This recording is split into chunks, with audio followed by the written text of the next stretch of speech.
Hello everyone. Today we have some big updates in the Jay Slater case. Because nearly a month to the day of his disappearance, a body would be found near where his cell phone last pinged. The body is said to be very deteriorated, indicating it's been there for quite a long time. Officials representing the investigation said earlier today, and I quote, "In reference to the British citizen Jay Slater, the autopsy with the full identification of the body and the causes of death will take time, because the body is very deteriorated. But there is very little doubt about the identity and the etiology. The documentation found he was carrying corresponded to that of Jay Slater, and everything is pointing to an accidental fall, although that is unofficial pending the final reports."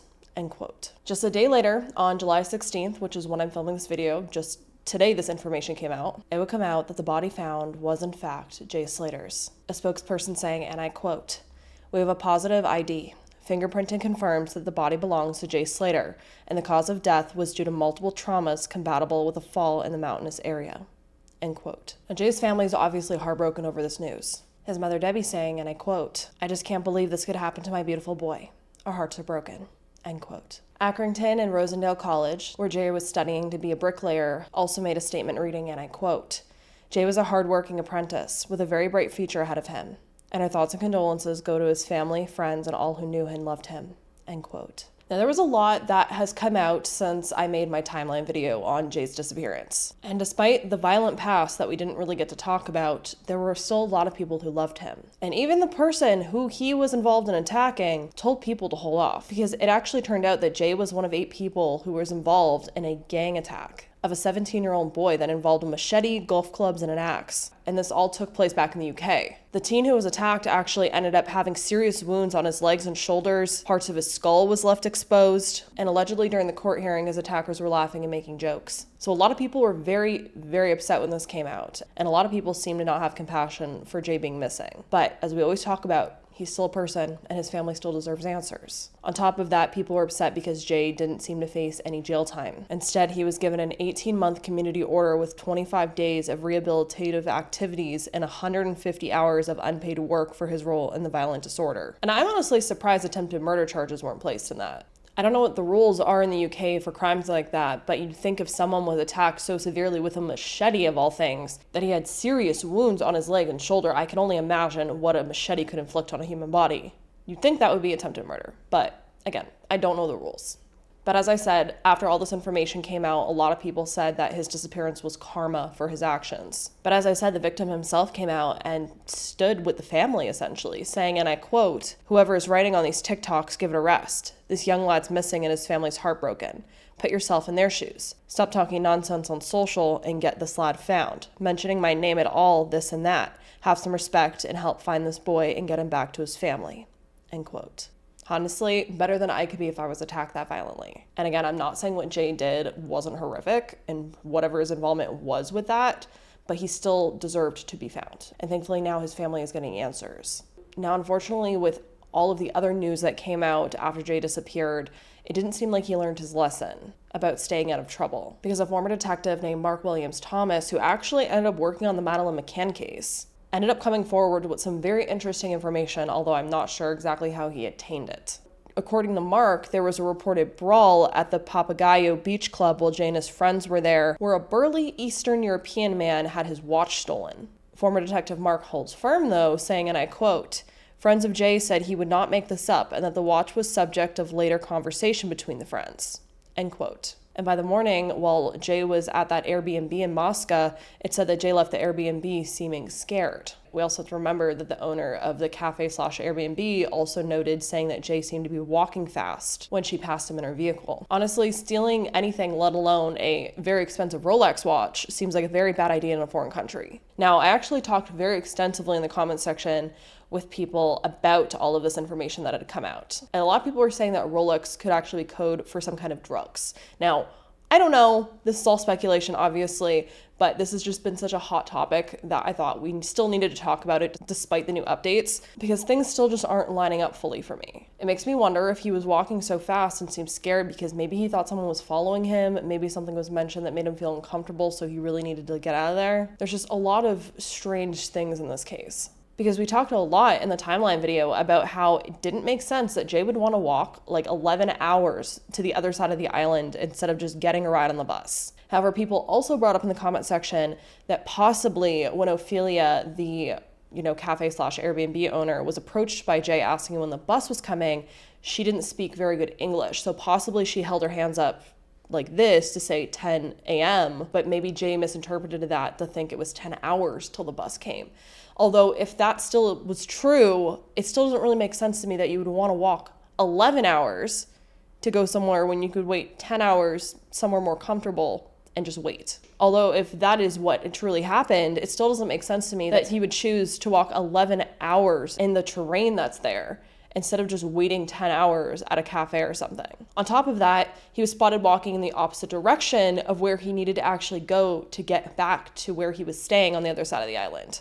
Not only would he walk in the opposite direction, but down a remote hiking trail in the mountains. It just doesn't make sense. It seems pretty obvious that you would walk along the side of the road to get back where you needed to go, not down a remote hiking trail. Again, on top of that, his cell phone was dying, he had no water, he hadn't slept. So just all of that makes no sense unless he truly wasn't in his right mind and it just made him not make correct decisions and he ended up where he ended up. And this could all just truly be an accident. Now, there was some information that came out about the two men that Jay had went to Moscow with. One was said to go by the name Johnny Vegas, and one is described as around 6 feet tall, stocky, and with short dark hair. He was seen with an orange wristband. The men were said to only be in Tenerife for a couple of days before traveling back to the Lutton airport after being interviewed by police because they were free to go. Another Snapchat has also been floating around online, although it hasn't been confirmed to 100% be from Jay, but it definitely looks like it could be from him, and it could explain more about that night before he disappeared if true. The Snapchat reads, and I quote, "Yes, cuz, ended up getting thrown out of there. Me and two Molly kids just took an AP off some cunt on way to sell it for 10 quid, end quote. Which kind of ties in with what that former detective was saying, how this watch was stolen, how there was a fight that ensued. It might make sense that he may have gotten kicked out then. There's just a lot of this very strange information floating around online. But then again, people were saying that this watch, Rolex, might mean drugs. So I don't know. All we know is that this former detective has said that there was most likely a fight at the club that night. This man got his watch stolen. Then Jay immediately leaves with two strangers, goes to the other side of the island where he's never been before in this very remote area. There are these Snapchats floating around and there's these rumors about friends saying that, Jay stole this watch or that he was talking about how he stole it or going to sell it. It's so strange. But then all we know is a couple hours after he arrived in this remote town, he disappeared and now his body is found off of a cliffside. Again, could any of this mean anything anymore?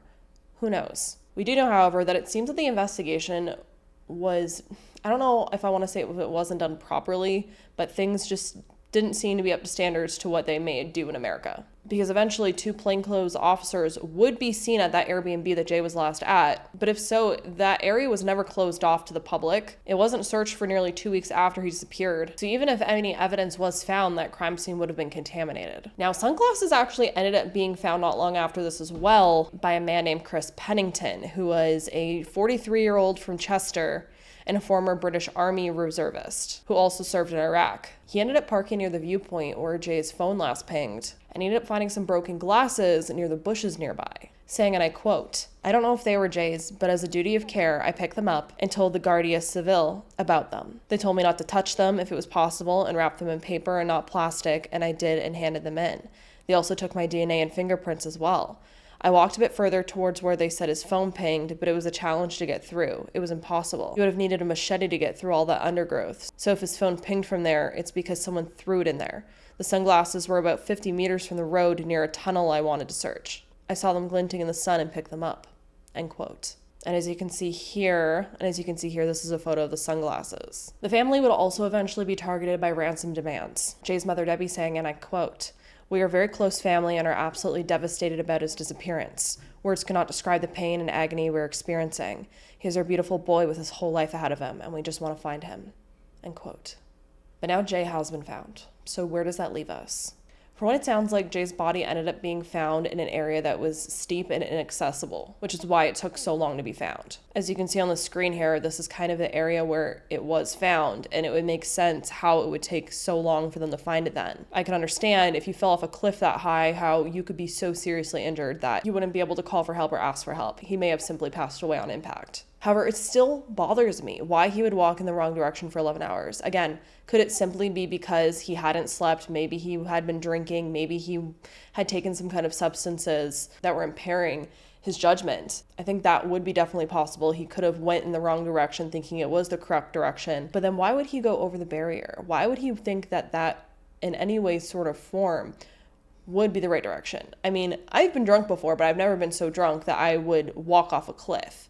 Now, I'm not saying it's impossible, because clearly here we are. And clearly people do get to points of intoxication where they could do something that is that dangerous. But it is just something that I have a hang up on, especially since the area that his body ended up being found in was thought to have been searched thoroughly already. A TikToker named Callum Fahim actually helped scour these rocks just days before Jay disappeared, saying, and I quote, "We searched that area on the first day, right next to where his body was found further down. It's very dangerous there and inaccessible, really. They had to get a helicopter to lift searchers out of there. I am gutted we couldn't find him sooner, because there may have been a chance to save his life. I will always question myself. Could I have done better? I do feel like I failed a little bit, no matter what people say.